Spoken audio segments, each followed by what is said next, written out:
Olá pessoal, boa tarde. Vamos dar continuidade aos eventos do Centro de Estudos.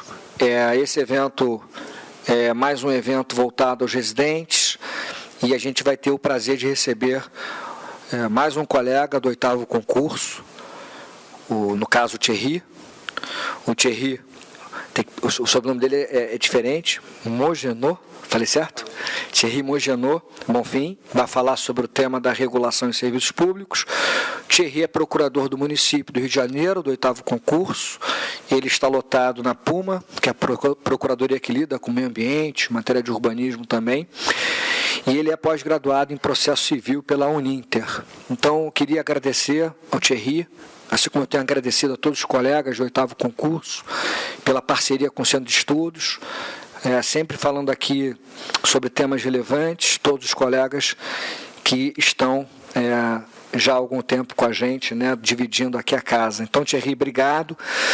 Tema da minha predileção, a regulação é o tema do meu mestrado, do meu doutorado, então tenho um carinho especial, tenho certeza que os residentes, todos que vão nos assistir depois no YouTube, vão também apreciar bastante essa palestra. Muito obrigado e boa palestra. Obrigado, Rafael. Obrigado a todos que vieram aqui. Meu nome é Thierry, sou procurador do município, como o Rafael apresentou. E hoje eu vou tratar principalmente sobre regulação. Então, quem veio para cá para serviços públicos, se não quiser ficar, pode ir embora. Não, brincadeira. Aqui eu peguei alguns pontos, vai ser uma palestra em 4 partes. Sei que tem muitos aqui que estudam para concursos, que estão fazendo pós, mestrado. Então, acho que as considerações que eu vou fazer aqui, elas tratam desde aquilo que é mais básico até alguns pontos um pouco mais diferentes ou nem tão discutidos assim na doutrina. Espero que seja do agrado de todos. Então, inicialmente eu vou falar sobre regulação, o que é, o conceito, o histórico. Segunda parte, vou falar sobre as agências reguladoras. Terceira, sobre a nova lei das agências reguladoras, 2019. E quarta, sobre casos práticos de regulação. Então, primeiramente, o que é regulação? A gente fala muito, mas o que é um conceito? Então, um conceito é a definição de parâmetros para as ações estatais, as ações estatais dirigidas a influenciar os destinos da economia nacional. E, consequentemente, então, o direito regulatório seria a definição de parâmetros jurídicos para a regulação. Seriam parâmetros dos parâmetros. Se a regulação já estabelece parâmetros para os agentes econômicos ou para as concessionárias, por exemplo, o direito regulatório vai estudar como esses parâmetros devem ocorrer. Então, o tema ele ganhou corpo no Brasil, principalmente a partir da segunda metade da década de 90, tendo em vista que o advento das emendas constitucionais 8 e 9, e a partir da segunda metade da década de 90 que foram sendo criadas a maioria das agências reguladoras que a gente tem hoje. Antes disso, existia regulação no Brasil? Existia, mas não era tão ordenada, tão sistematizada. Nós lembramos, por exemplo, do Instituto do Álcool, do Instituto do Açúcar, do Café. Foram experiências passadas, só que guiadas por constituições anteriores, não estavam dotadas de uma robustez normativa que a gente possui hoje. Então, regulação no Brasil é bom se tratar mesmo a partir da segunda metade da década de 90. Está sistematizado, nós temos diretrizes constitucionais, A Constituição de 88 ela inovou no sentido de uma disciplina forte da ordem econômica. Então, o capítulo da ordem econômica na nossa Constituição, ele existiam constituições passadas, mas não nesse nível, estabelecendo a economia de mercado, no artigo 170, a atividade econômica do Estado, no artigo 173, convivência reguladora e planejadora do Estado na economia, no artigo 174. Então, pelo artigo 174, o Estado é agente normativo e regulador da economia, por meio de fiscalização, incentivo e planejamento, para quem estuda para concurso, famoso FIP. E no artigo 175 trata das concessões de serviço público, e no artigo 177 a monopolização pública de setores econômicos. Então esse é o arcabouço constitucional que dá base para todo o nosso sistema regulatório. Vale notar que as emendas constitucionais 8 e 9, elas passaram a prever a existência de um órgão regulador, previsto expressamente no texto constitucional, um órgão regulador das telecomunicações, a Anatel, que seria a Anatel, e outro da indústria do petróleo, que é a ANP. Até a ANP, sua lei de criação é de 87, mas aí com a emenda constitucional número 9, ela ganhou robustez e também previsão constitucional expressa, né? E então, a partir dessa segunda metade, temos a Constituição, e a partir dessa segunda metade da década de 90, o Brasil ele vai ver uma diversidade e uma produção legislativa muito forte na parte da regulação e das agências reguladoras. Então, nós temos a ANEEL em 96, a Anatel em 97, a Anvisa, podemos citar também a ANS, ANTAC, a NTT, a ANAC. Então, isso não é um tema clássico do direito, muito menos do direito administrativo, né? Um tema que vem sendo explorado aí, como eu disse, né, recentemente, 2 décadas é bem pouco, e não, às vezes nem consta das disciplinas de faculdades, mas é importante para saber, é cobrado nos concursos públicos, afeta as nossas vidas diretamente, né? E então ele merece estudo, ele merece um desenvolvimento técnico, um conhecimento, uma noção de o que é isso, né? E então regulação também pode ser entendido em 3 sentidos. Num sentido amplo, é toda forma de intervenção estatal que engloba a atuação direta do Estado na economia, ali pelo artigo 173, e o estabelecimento de condições para os agentes econômicos. Em um sentido intermediário, a regulação estatal é o condicionamento, coordenação e disciplina da atividade privada, excluindo-se a atuação direta do Estado. E, num sentido restrito, o condicionamento é a atividade econômica, é o condicionamento da atividade econômica por lei ou ato normativo. Essa classificação eu agradeço, professor Rafael. E a atividade regulatória, ela possui 3 prerrogativas: edição de normas, implementação dessas normas e fiscalização e punição das infrações. São 3 prerrogativas, né? E ela é feita por 3 modos. A regulação, ela envolve competências executivas, competências normativas e competências judicantes. Até nos Estados Unidos, onde o debate da regulação começou, ali no final do século XIX, pós-guerra civil nos Estados Unidos, foi criada a primeira agência regulatória que se tem notícia, que era a Interstate Commerce Commission, isso, que era dos trens, né? Até se discutiu sobre a constitucionalidade de um poder ou de uma pessoa, de um órgão, que reunisse em si mesmo os 3 poderes, quase, né? Assim, de uma maneira mais vulgar, as 3 funções: administrativa, judicante e normativa, né? E aqui no Brasil é constitucional, até existe expressa previsão constitucional, seja das emendas constitucionais 8 e 9 para órgãos reguladores como a Anatel e a ANP, seja por conta do fundamento constitucional do artigo 174, que prevê o Estado como sendo agente normativo e regulador. Consequentemente, isso permite o uso de meios como agências, né? Mas eu chamei atenção para isso porque na doutrina hoje também se diz que essas funções normativa, judicante e executiva seriam funções quase legislativa, quase judicante e quase executiva. Então, para atenuar um pouco a intensidade, a importância dessa atuação e de maneira que não interfira nos demais poderes, né? Aqui a gente não vai considerar que a regulação é feita por meio as agências reguladoras exerçam efetivamente o poder legislativo, né? Não criam normas gerais e abstratas destinadas a todos, com validade e eficácia em todo o país, né? Também não exercem função jurisdicional em sentido estrito, porque não produzem coisa julgada, né? e também e exercem atividade executiva porque fazem parte do poder executivo, né? Apesar disso ser até um pouco controverso para alguns autores. Aqui podemos diferenciar também regulação de regulamentação. Então, a regulação seria uma atividade mais técnica, disciplinando determinados setores da economia, com especialização, né? Enquanto que a regulamentação teria base no artigo 84 da Constituição e seria uma atividade mais política, realizada pelo chefe do Poder Executivo, né?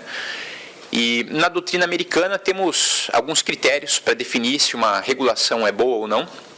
Então, ela segue os parâmetros legais? Precisa seguir. A lei estabelece parâmetros para as agências reguladoras e elas devem atuar a partir daí. É claro que existe sempre um grau um espaço grande para densificação normativa.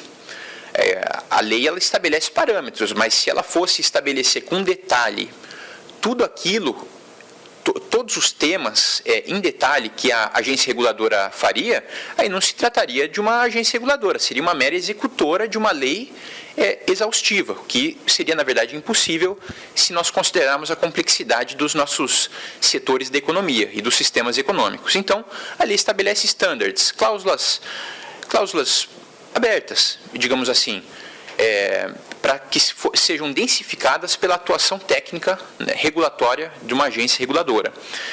Segundo, existe uma forma de accountability, de responsabilidade,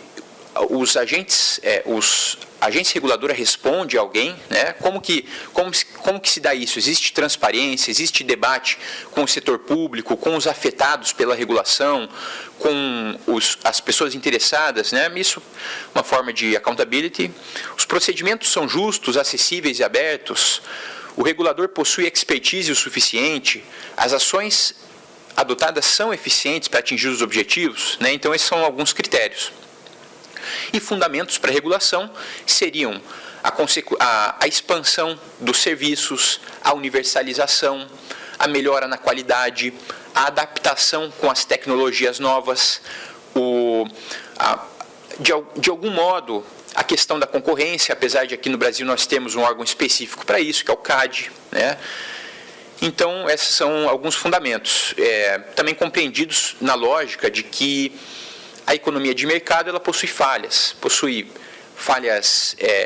assimetria de informações, às vezes um setor não consegue se desenvolver, tem monopólios, não há incentivos para se realizar determinado investimento. Então, existem diversos fundamentos possíveis, né, para a regulação. Aqui vamos para a segunda parte, então, sobre as agências reguladoras. Conceito, características e histórico, né?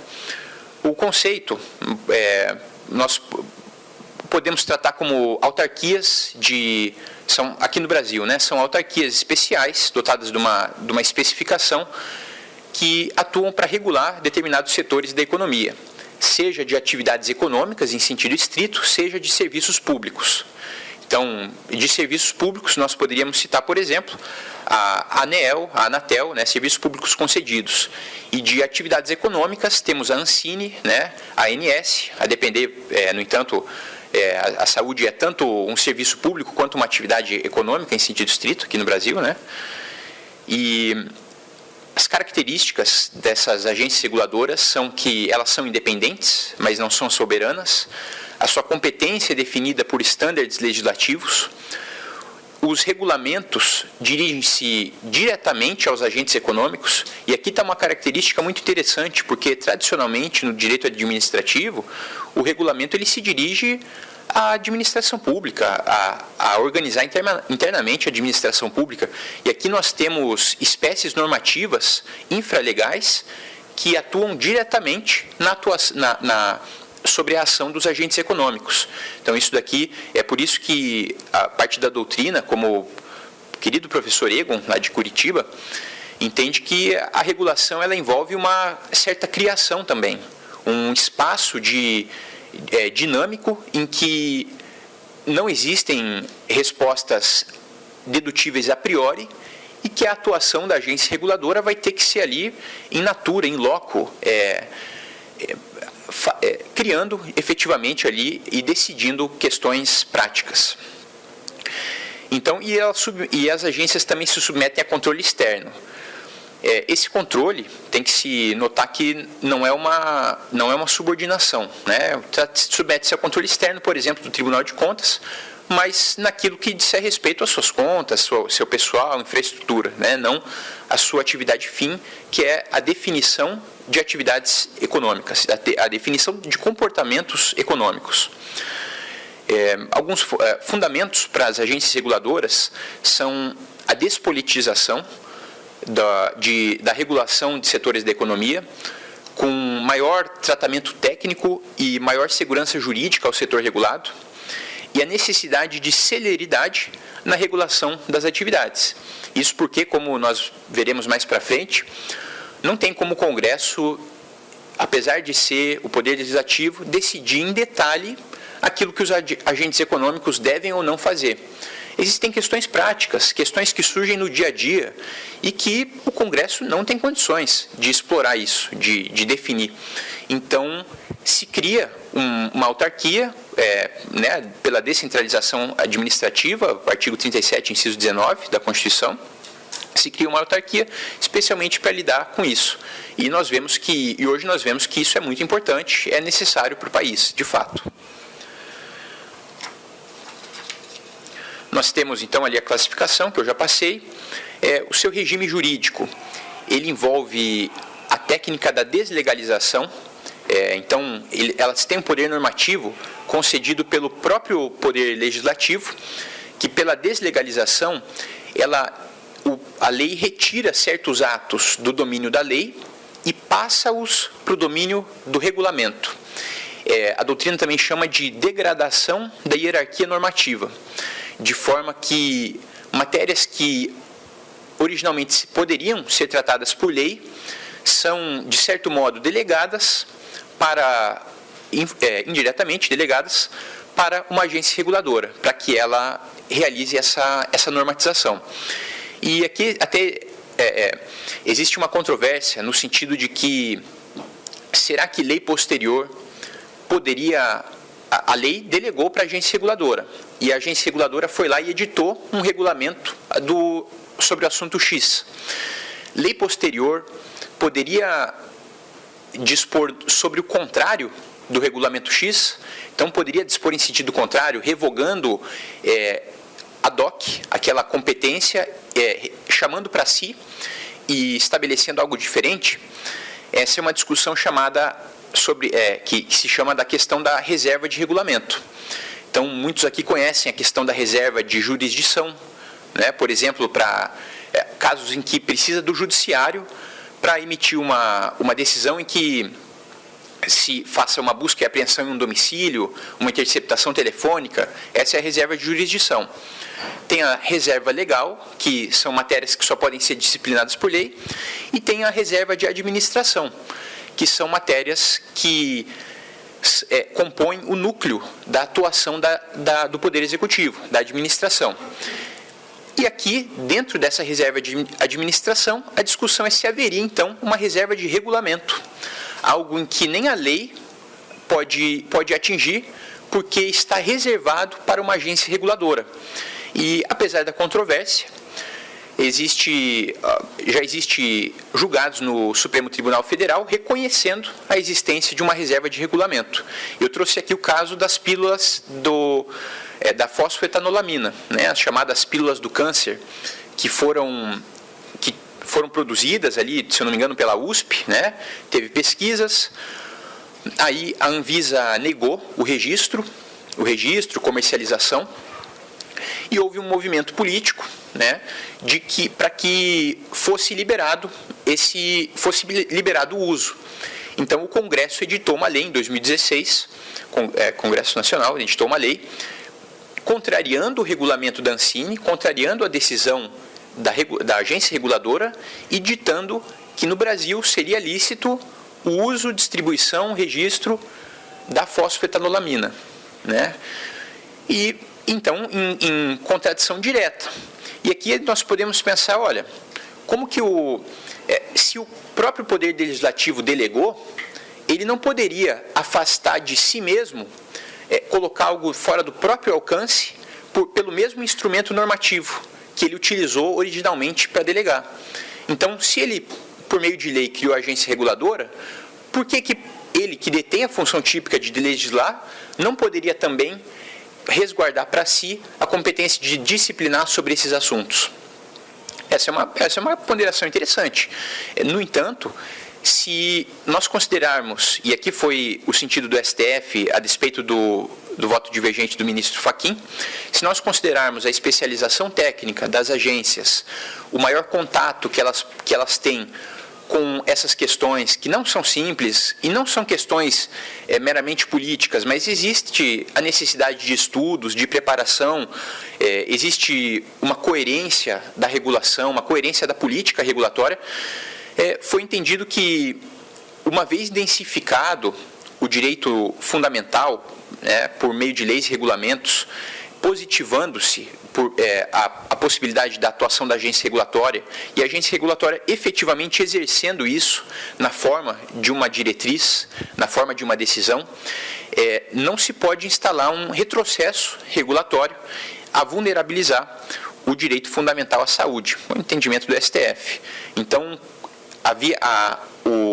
a lei foi declarada inconstitucional em 2020 por ter corrompido, aqui nas palavras do STF, corrompido a descentralização técnica necessária para a fiscalização de atividades sensíveis.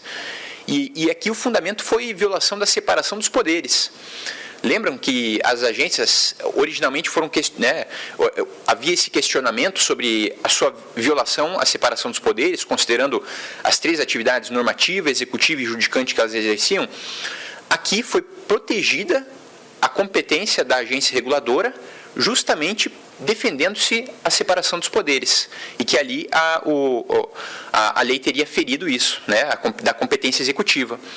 E aqui parte da doutrina vai reconhecer, então, veja que o núcleo duro das agências não é a mera execução da lei, apesar de também fazer isso, mas a edição de regulamentos dinâmicos e constitutivos, que tem por fundamento imediato a lei. Então, ela dinamiza e atribui conteúdos à lei, e nisso, sim, está vedado. O legislativo não pode, uma vez delegado para uma agência, não pode disciplinar sobre aqueles conteúdos. As agências também possuem autonomia administrativa, que pode ser ressaltada pela estabilidade reforçada dos dirigentes. Isso é muito relevante para não haver, para distanciar a agência da política e permitir que ela seja mais técnica. Claro, a atividade regulatória sempre envolverá políticas. No entanto, a política que se preza aqui é uma política de Estado, uma política constitucional, que busque o bem de todos, A nossa economia é funcionalizada à justiça. Então, não quando se fala aqui afastá-la mais da política, é para distanciá-la dos partidos do momento, das maiorias de ocasião, dos interesses que podem beneficiar esse ou aquele político, Então, sempre vai ser política, mas uma política que siga dentro das balizas constitucionais, dos direitos fundamentais, E então essa estabilidade dos dirigentes, ela é feita, por exemplo, pela ausência de coincidência entre mandatos. Então, um dirigente de uma agência reguladora, ele não pode ser, o seu mandato não pode coincidir com aquele do chefe do Poder Executivo que o indicou. O diretor de uma agência reguladora, ele vai entrar mais ou menos na metade de um mandato, e quando ele for sair, já vai ser outro governante. De maneira que se possa dar uma continuidade regulatória a despeito das diferenças ideológicas dos governos. Isso é essencial para o país. Veda-se a exoneração ad nutum dos diretores das agências reguladoras, e veja que isso não é regra nas autarquias. Em muitas autarquias é possível essa demissão ad nutum, o que prejudica a independência, prejudica a autonomia, e que nas agências reguladoras isso é muito importante. Não existe recurso hierárquico impróprio, e aqui volta, não existe vinculação das agências reguladoras. aos seus ministérios respectivos, né? Cada agência reguladora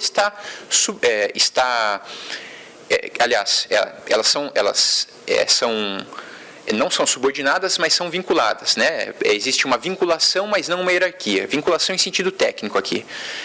Então, não é possível, diferentemente de outras autarquias, que de uma decisão final da agência reguladora se realize um recurso diretamente ao Ministério. Né? Não é possível. Na parte do orçamento, as agências reguladoras elas submetem o seu orçamento aos ministérios e também podem contar com as chamadas taxas regulatórias, que aqui existe uma controvérsia sobre a sua natureza, e acredito que a melhor explicação também foi dada pelo Rafael, no sentido de que elas são tributos quando incidem sobre atividades econômicas e são preços públicos, natureza contratual, quando incidem sobre serviços públicos. Por isso a importância que lá atrás que eu ressaltei das agências reguladoras que atuam sobre serviços públicos e sobre atividades econômicas em sentido estrito. Nós tivemos, então, em 2019, a Lei 13.848, que disciplinou questões gerais para as agências reguladoras. É verdade que já existia, em 2000, uma lei geral das agências reguladoras, mas que tratava mais sobre questões internas, pessoal, um pouco mais da burocracia. Aqui, essa Lei 13.848 de 2019, ela sistematizou algumas coisas, questões que já estavam na lei, questões que a doutrina já havia discutindo fazia algum tempo, e até o artigo 3º, ele é quase ele poderia ter sido extraído de algum manual. Ele lê assim, artigo 3º da lei, peço licença para ler. A natureza especial conferida à agência reguladora é caracterizada pela ausência de tutela ou subordinação hierárquica, pela autonomia funcional, decisória, administrativa e financeira e pela investidura a termo de seus dirigentes e estabilidade durante os mandatos, bem como pelas demais disposições constantes desta lei. Então, é até quase conceituando aqui as agências reguladoras, né, para fornecer maior estabilidade, maior segurança jurídica quando se for tratar desse tema. E acredito que a lei veio em boa hora, ela foi bem recebida pela academia, pela prática. Ela incorpora alguns desenvolvimentos do direito administrativo moderno, por exemplo, dos artigos 4 a 13, a relevância a ser dada sobre o processo decisório. Então, as agências devem motivar as suas decisões, uma motivação com fundamentos racionais, com fundamentos técnicos que possam ser objetivamente aferíveis externamente, né? Uma maior procedimentalização das decisões, a possibilidade de análise de impacto regulatório, a previsão dos atos normativos relevantes serem emitidos por decisão de caráter colegiado. Artigo 8º, pela transparência, a gravação das reuniões, isso é importante, para permitir a fiscalização, para possibilitar o conhecimento do público, para que as pessoas possam ser educadas também sobre o que acontece lá dentro, que não seja algo secreto, né? A prestação de contas e controle social, artigos 14 a 24. E aqui também dispositivos interessantes, que são curtos, mas dão o tom para grandes questões que surgiram e surgirão aí nas próximas décadas, que são a interação entre as agências reguladoras e o CAD, então os órgãos de proteção à concorrência, a interação das agências reguladoras entre si,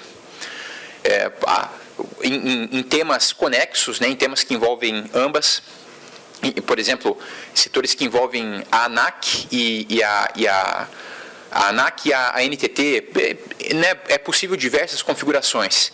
E a atuação interfederativa das agências reguladoras. Se a gente tiver um tempo, eu vou comentar um pouquinho. Então, agências reguladoras federais, estaduais e municipais. Como que elas podem agir para agir em concerto, né, para prover estabilidade regulatória, segurança jurídica e melhor proteção, seja dos investimentos, seja dos cidadãos, né? Então, aspectos muito importantes aí trazidos pela nova lei das agências reguladoras. E, bom, por último aqui, exemplos concretos de regulação. Eu até não sei quanto tempo que eu tenho aqui, como é que estamos? Tranquilo? Falei aqui, então, sobre alguns aspectos, passei, né, um voo por cima sobre essas questões, discutimos algumas práticas. Mas, Thierry, o que é regulação? Como que isso interfere na nossa vida? Me dá um exemplo, né? E eu peguei aqui, então, notícia de semana passada. A Vivo foi obrigada pela Anatel, dia 7, semana passada, a investir 45 milhões, expandindo a rede de 4G a localidades que não eram atingidas por essa tecnologia. Vejam que relevante isso, né?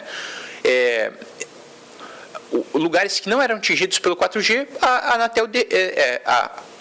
Anatel determinou que fosse investido. Então, olhem a dimensão disso, né? O celular nós usamos o tempo inteiro, tem a Anatel para regular esse setor. Tem por base também decretos, decreto 9612 de 2018, decreto 10610, que estabelece a política pública de telecomunicações e o plano geral de metas de universalização dos serviços, né? Então, essa é uma constante, é algo muito relevante aqui no Brasil, a pauta da universalização dos serviços, sua ampliação. Outra notícia, semana passada, mesmo dia 7, no mesmo dia, a ANAC, Agência Nacional da Aviação Civil, proibiu que aeronaves a jato, jatinhos, pousassem no aeroporto de Fernando de Noronha. Então, sinto muito aí para vocês que estavam pretendendo viajar a jato para Fernando de Noronha, né? Talvez o Rafael aí, não sabemos, né? Mas agora não tem mais como. Isso porque a ANAC, ela concluiu, ela fez uma fiscalização, viu que alertou o aeroporto de Fernando de Noronha, lembrando que Fernando de Noronha é uma autarquia estadual de Pernambuco, e alertou o governo de Fernando de Noronha dizendo, olha, as condições aqui não estão propícias, não tem como. Não foram tomadas as medidas em concreto, logo a ANAC proibiu. Então vejam que isso daqui não é algo que o Congresso poderia ver, não tem tempo para isso, é muito específico, mas a ANAC corretamente agiu ali protegendo a todos, né? Então, e também aqui, de setembro, um acordo entre o CNMP e a Agência Nacional de Águas e Saneamento Básico a respeito da implantação de políticas públicas de recursos hídricos e saneamento. Aqui vale ressaltar que talvez seja questionável, né, um pouco essa atuação do CNMP aí, dentro de suas competências constitucionais, mas é algo que está em pauta, né? E, enfim, temos, só para colocar uma indagação, então terminar com uma indagação, aqueles que tiverem interesse, as agências reguladoras, de forma alguma, são um tema batido no direito brasileiro, com certeza não, é necessário estudar regulação, é um tema candente, que envolve milhões, bilhões de investimento, com coisas do nosso dia a dia, transportes, infraestrutura, tudo, muitas coisas, basicamente, né? E uma agência reguladora muito recente é a de Agência Reguladora Federal de Saneamento Básico, que antes era a ANA, que antes se chamava ANA, Agência Nacional de Águas, que tratava dos recursos hídricos, e após o Marco Legal do Saneamento, passou a ser a ANASB, Agência Nacional de Águas e Saneamento Básico. No Brasil, nós sempre tivemos a discussão federativa a respeito da competência para dispor sobre saneamento básico, né? Temos aí o marco da ADI 1842, e aqui é de especial predileção minha, porque lá na Puma é exatamente sobre esse assunto que eu trato, né? O saneamento básico. E aqui, então, um assunto novo. Como que vai ser feito essa regulação em nível federal? O marco legal do saneamento trouxe diversos aspectos aí que podem ser considerados. Então, aí uma indagação, né? Como será feita essa regulação federal do saneamento básico, algo inédito no Brasil? Dito isso, eu acredito que abordei aqui os temas que eu pretendia, temas variados, espero ter contribuído e agradeço a atenção de todos. E principalmente aqui elogiar o Rafael, o Centro de Estudos, pela iniciativa, o constante aprendizado da casa. Acredito que é importante, a casa aqui tem altíssimo nível, né? e o corpo de residentes também está sempre se aperfeiçoando. Então, agradecer, acredito que essa iniciativa de educação é muito importante e também o comparecimento de todos aqui. Fico muito feliz. Obrigado.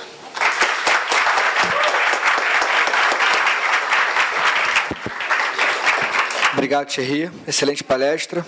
Esse é um tema da minha predileção, né? Eu falei sobre regulação no mestrado e no doutorado e leciono direito regulatório hoje no mestrado e no doutorado. Então, é muito bom ouvir um colega falando sobre o assunto regulação. Nós tivemos um curso aqui no Centro de Estudos sobre o novo marco regulatório do saneamento básico, e é muito bom ter você, que gosta de regulação, dentro da Puma, né, nesse momento em que a gente debate os novos desafios trazidos pelo novo marco regulatório do saneamento. Obrigado, parabéns, então, pela palestra. E eu queria aqui, pessoal, confirmar aquele spoiler que eu dei nos últimos encontros. Então, a gente vai ter agora, a partir da semana que vem, um curso sobre LGPD. Tá? Esse curso é um curso extenso, se aproximando daquele modelo que nós tivemos sobre a nova lei de licitações, sobre o novo marco do saneamento básico, sobre tributação municipal e o último sobre improbidade. Esse curso de LGPD vai tomar os meses de outubro a dezembro, então provavelmente será o último curso extensivo desse ano, de 2022, e a gente vai tratar ao longo de aproximadamente 7 aulas de temas sensíveis dentro da LGPD, tá? Passando pela introdução à Lei Geral de Proteção de Dados Pessoais, tratando em determinado encontro sobre a Autoridade Nacional de Proteção de Dados, especificidades e desafios da proteção de dados no setor público, compartilhamento de dados pela administração pública, implementação da LGPD na administração pública, LGPD nas empresas estatais. Então, são alguns assuntos que a gente vai ter ao longo desse curso, e a gente vai também tratar em um determinado encontro sobre LGPD no município do Rio de Janeiro, né? Porque nós temos um comitê que trata desse assunto. A Lei Geral de Proteção de Dados, ela ainda precisa ser implementada em todos os entes federativos. Esse é um grande desafio. Pelos números mais recentes, o que nós percebemos é que muitos entes federados ainda não cumpriram aquilo que a legislação exige, não fizeram o dever de casa, então todos vão ter que se movimentar. É muito importante a gente debater LGPD aqui na PGM e saber como está o município de Janeiro na implementação da LGPD. A gente vai trazer, então, a coordenadora do comitê que trata esse assunto aqui no Rio de Janeiro. Então, repito, a partir da semana que vem, a gente vai começar com esse curso, e esse curso vai até dezembro. Tá? Então, como eu disse, provavelmente o nosso último curso extensivo do ano. Então, eu queria só agradecer especialmente aos colegas do 8º concurso por essas palestras que foram dadas aí nos últimos meses. Não encerro aqui, o convite ainda fica aberto para os outros colegas também voltarem aqui a essa mesa, não só do 8º concurso, mas de todos os concursos da PGM. Eu falo muito do 8º, porque os meus colegas do 8º foram muito parceiros aqui do Centro de Estudos, fazendo essas palestras, e eu quis abrir as portas como as portas foram abertas para mim. Eu falo isso para eles quando eu entrei aqui lá em 2002, faz tempo, lá em fevereiro de 2002, tem 20 anos. Eu me lembro que, na época, o Paulo Mendonça era diretor do Centro de Estudos, e ele começou a fazer palestras com o pessoal novo do 6º concurso. Eu era desse pessoal novo, estou longe agora dessa categoria. Mas eu quis, então, abrir as portas também, e eu fico muito feliz com o feedback.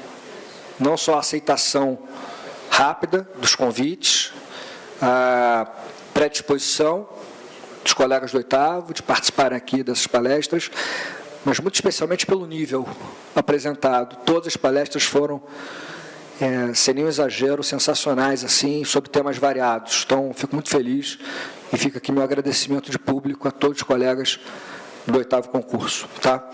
Enfim, pessoal, é isso. O buffet parece que teve um pequeno atraso, mas está chegando.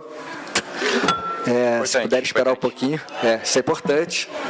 Não sei se já chegou, mas espero que tenha chegado. Obrigado, boa tarde, até semana que vem. Tchau, tchau.